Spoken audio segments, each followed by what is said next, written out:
Ladies and gentlemen, the origins of the environmental movement as we see it began back in 1968 when the Club of Rome was formed. The Club of Rome has been described as a crisis think tank which specialises in crisis creation. The main purpose of this think tank was to formulate a crisis that would unite the world and condition us to the idea of global solutions to local problems. In a document called The First Global Revolution, authored by Alexander King and Bertrand Schneider, on pages 104 and 105, it stated, "In searching for a new enemy to unite us, we came up with the idea that pollution, the threat of global warming, water shortages, famine and the like would fit the bill. All these dangers, of course, will be caused by human intervention that will require a global response." That's the origin of global warming, ladies and gentlemen. In 1975, Australia agreed to bring in a new economic order via the Lima Declaration on the Second Conference of the United Nations Industrial Development Organisation. The outcome of this was, as I said, the Lima Declaration, which was a blueprint for the redeployment of tools, jobs and manufacturing to the developing nations, leaving countries like Australia short of technology, a manufacturing base and jobs. Blind Freddie can now see what the outcome of that has been for our country, with their unworkable trade and tariffs agreements hand in hand with this that have followed as a matter of course. This is now a reality, with around 90% of our agriculture and manufacturing just gone. Australia signed the Lima Declaration and hundreds of others with the support of all major political players: Whitlam, Fraser, Hawke, Keating, Hewson, Howard, Rudd, the Democrats, the Greens and even the Nationals.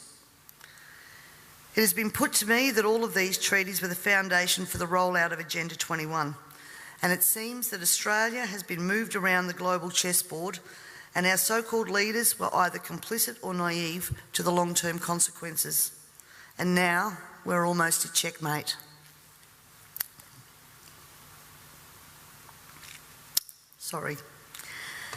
In 1992, former President of the United States, George Bush Sr. said, "Effective execution of Agenda 21 will require a profound reorientation of human society, unlike anything the world has ever experienced.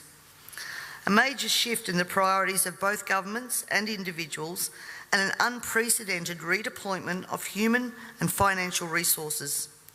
This shift will demand that a concern for the environmental consequences of every human action will be integrated into individual and collective decision-making at every level."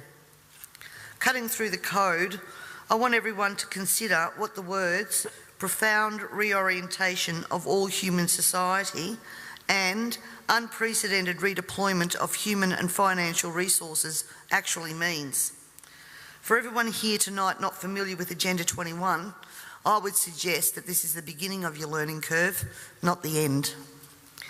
In 1992, Maurice Strong, Secretary-General of the UN Earth Summit and member of the Club of Rome, said, "It is clear that current lifestyles and consumption patterns of the affluent middle class, involving high meat intake, consumption of large amounts of frozen and convenience foods, use of fossil fuels, ownership of motor vehicles, small electrical appliances, home and workplace air conditioning, and suburban housing are not sustainable." Put those statements together with the previous one, and it must become clear that Agenda 21 is about controlling every aspect of our lives: how we eat, what we eat, how much we eat, how we move around, food production, the amount of food, and where we even live. Dixie Ray, former Washington State Governor and Assistant Secretary for Oceans and International Environmental and Scientific Affairs, stated, "Agenda 21 seeks to establish a mechanism for transferring the wealth from citizens to the third world. Fear of environmental crisis would be used to create a world government and UN central direction. From a report in the 1976 UN's Habitat I conference, land cannot be treated as an ordinary asset, controlled by individuals and subject to the pressures and inefficiencies of the market. Private land ownership is also a principal instrument of accumulation and concentration of wealth, therefore contributes to social injustice. In other words, ladies and gentlemen, if you work hard and you exercise good financial management and invest in property, you are contributing to social injustice. In a report from the President's Council on Sustainable Development, we need a new collaborative decision process that leads to better decisions, more rapid change, and more sensible use of human, natural and financial resources in achieving our goals. And at the same time, Harvey Reuven, Vice Chair of the Wildlands Project, says individual rights will have to take a back seat to the collective. J. Gary Lawrence, advisor to President Clinton's Council on Sustainable Development, participating in a UN advocated planning process would very likely bring out many of the conspiracy fixated groups and individuals in our society, and here we are. This segment of our society who fear one world government and UN invasion, through which our individual freedoms will be stripped away, would actively work to defeat any elected official who joined the conspiracy by undertaking Agenda 21. So we will call our process something else. We will call it comprehensive planning or growth management or smart growth. We ended up with sustainable development. The redeployment of human and financial resources has now become visible to us all via the cut to services and programs to assist the sick, the young, the elderly, and of course the creation of another level of poverty now identified by the term the working poor. I was speaking to a person last week and he said to me, if Hitler was still around, he'd be sitting back thinking, I didn't need bullets for a global takeover. And he'd be right. We see daily cash grabbing via new taxes called levies, supposedly because we are cash strapped in this state, and at the same time see big project spending that does not fit with the message that we are in financial crisis. But we the people have to tighten our belt, while the government seems absolutely unaware and unconcerned of the amount of debt that it is accumulating. This in turn means that taxes, levies, fines and other penalties increase, as well as the cost of living rising exponentially, and the ordinary citizen's ability to exist well is compromised with almost every law that we pass. We're constantly paying for so-called services that we don't receive. This is wealth redistribution at the grassroots level, redeployment of financial resources, ensuring only hardship for the citizens who just really want to get on with their lives. The Parliament has also ventured into the rights of people to own and retain their property and manage it without government interference. In particular, the laws around, as Peter said, water allocation, natural resource management, the Native Vegetation Act, Development and Planning Act, which are all equally toxic to our food producers as they are to our long-term security, we city dwellers. Everyone needs to remember, we all pay a natural resource management levy on our tax rates. So this is not just going to affect the food producers.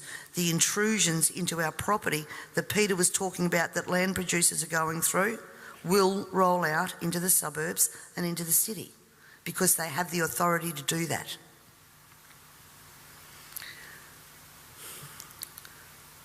We all have already fiddled in Parliament with land titles of people in rural areas, and I'm talking about the Barossa and McLaren Vale legislation that passed. And the buzzwords used to justify that was heritage status. At the same time that our right to own and manage our land, have access to water, produce adequate food to ensure that our only option is not to consume often toxic and substandard food from places like China, This government has been working overtime to take away our rights to common law through many pieces of legislation. Common law is what guarantees us an ability to correct injustices. This coming year, I promise you, you will also hear debate over a number of pieces of legislation that will further erode our common law rights. And you have to get behind me on this, ladies and gentlemen, to stop this from going through. As Agenda 21 became more and more apparent to me, I began using the line in Parliament that government was now declaring war on its own citizens. And that goes back as far as 2008. This, of course, led me to being labelled a conspiracy theorist. But here we are now, openly talking about Agenda 21 and the ramifications we will see in a short period of time if this is not stopped in its tracks. Let me just say that I often hear we cannot stop what is happening. Two-party preferred system, vote Labor, vote Liberal, what does it matter? And in fact, that's probably true for the House of Assembly, because that's where government's formed. But ladies and gentlemen, here in South Australia we have the Legislative Council, the House of Review. And my friends, that is where the true power does lie. And the last thing that governments want you to understand is that no matter who is in power, the Legislative Council is there for checks and balances. And when the Legislative Council isn't overly influenced by the major parties, legislation can be blocked.